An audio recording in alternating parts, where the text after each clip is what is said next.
Morning, welcome to SU lectures. यहाँ पर हमारा टॉपिक चल रहा था रिक्वायरमेंट्स ऑफ मेमोरी मैनेजमेंट, जिसमें हमने इससे पहले 2 रिक्वायरमेंट्स हमने पढ़ ली हैं। फर्स्ट रिक्वायरमेंट थी हमारी रीलोकेशन एंड सेकंड थी हमारी शेयरिंग, और यहाँ पर हम आ गए हैं थर्ड रिक्वायरमेंट पर, जो है प्रोटेक्शन। प्रोटेक्शन में क्या है, हर प्रोसेस को इतना प्रोटेक्ट होना चाहिए कि कोई दूसरा प्रोसेस, कोई अदर अनवांटेड प्रोसेस कोई इंटरफियर ना कर सके। अच्छा, हमने जो हमारी फर्स्ट रिक्वायरमेंट थी मेमोरी मैनेजमेंट की, वो थी रीलोकेशन। रीलोकेशन में हमारा क्या हो रहा था कि हमारी इंस्ट्रक्शन थी, हमारा जो प्रोग्राम था, जो सेकेंडरी मेमोरी से जाकर मेन मेमोरी में स्टोर हो रहे थे। तो उसमें क्या हो रहा था हमारा कि सेकेंडरी मेमोरी के जो एड्रेसेस थे, सेकेंडरी मेमोरी ने अपने अकॉर्डिंग एड्रेसेस प्रोवाइड किए हुए थे। उस डेटा को, उन इंस्ट्रक्शंस को, उस प्रोग्राम को अपनी अकॉर्डिंग उन्होंने एड्रेसेस प्रोवाइड किए हुए थे। और जब सेकेंडरी मेमोरी से हमारा प्रोग्राम है, जो हमारे इंस्ट्रक्शंस हैं, वो जब मेन मेमोरी में चली गई, वहां पर मेन मेमोरी ने अपने अकॉर्डिंग उसको एड्रेसेस प्रोवाइड किए।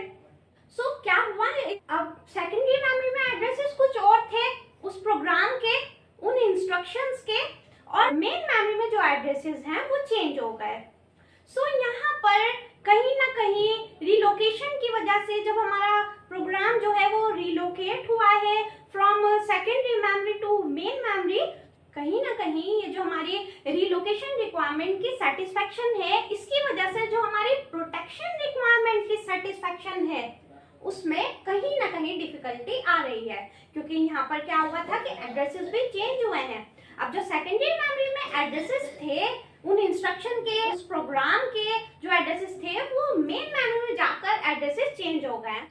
अब आप देखिए कि कंपाइल टाइम में ये पॉसिबल नहीं होता है कि हमारा जो प्रोग्राम है उसके एब्सोल्यूट एड्रेसेस को चेक किया जा सके। मैंने अभी क्या बोला है, कंपाइल टाइम में ये पॉसिबल नहीं है कि हमारे जो प्रोग्राम्स हैं उनका जो एब्सोल्यूट एड्रेसेस हैं, उनके जो एब्सोल्यूट एड्रेसेस हैं उनको क्या चेक किया जा सके।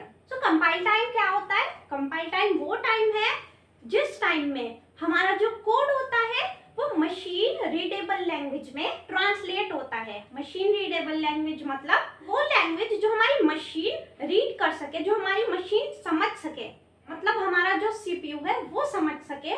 उस लैंग्वेज में जिस टाइम पर हमारा कोड ट्रांसलेट होता है, उस टाइम को हम कहते हैं कंपाइल टाइम। ठीक है। अब एब्सोल्यूट एड्रेसेस, एब्सोल्यूट एड्रेस वो एड्रेस होते हैं जो कि प्रोवाइड करती है मेन मेमोरी। देखिए, जो सेकेंडरी मेमोरी में एड्रेसेस होते हैं प्रोग्राम के, प्रोग्राम की इंस्ट्रक्शंस के जो एड्रेसेस होती हैं, रीलोकेट होने के बाद मेन मेमोरी में जो हमारा प्रोग्राम चला जाता है, जो हमारी इंस्ट्रक्शन चली जाती है, जो उनको एड्रेसेस मिलते हैं, जो मेन मेमोरी एड्रेसेस प्रोवाइड करती है प्रोग्राम को, वो क्या होते हैं, एब्सोल्यूट एड्रेस, या हम उनको एक्चुअल एड्रेस भी कहते हैं। ठीक है। तो मैंने आपको बताया है कि जो कंपाइल टाइम होता है उसमें पॉसिबल नहीं होता कि जो हमारी प्रोग्राम के एब्सोल्यूट एड्रेसेस हैं वो चेक किए जा सके। एंड मोस्टली जो हमारी प्रोग्रामिंग लैंग्वेजेस होती हैं, ज्यादातर हमारी जितनी भी प्रोग्रामिंग लैंग्वेजेस होती हैं, वो रन टाइम में अलाउ करती हैं कि रन टाइम में हमारे एड्रेसेस चेक हो सके, हमारे एड्रेसेस, हमारे जो प्रोग्राम के एड्रेसेस हैं उनका डायनेमिकली कैलकुलेशन हो सके। रन टाइम तो आप लोगों को पता होगा, वो टाइम जिसमें हमारा प्रोग्राम रन हो रहा होता है, वो टाइम होता है हमारा रन टाइम। मुझे लगता है आप लोगों को ये प्रोटेक्शन जो रिक्वायरमेंट है मेन मेमोरी की, वो आपको अच्छे से समझ आ गई होगी। अगर आपको मेरी वीडियो पसंद आई हो, so please subscribe my channel, like my videos and comment below and share करना ना भूलें। Thank you.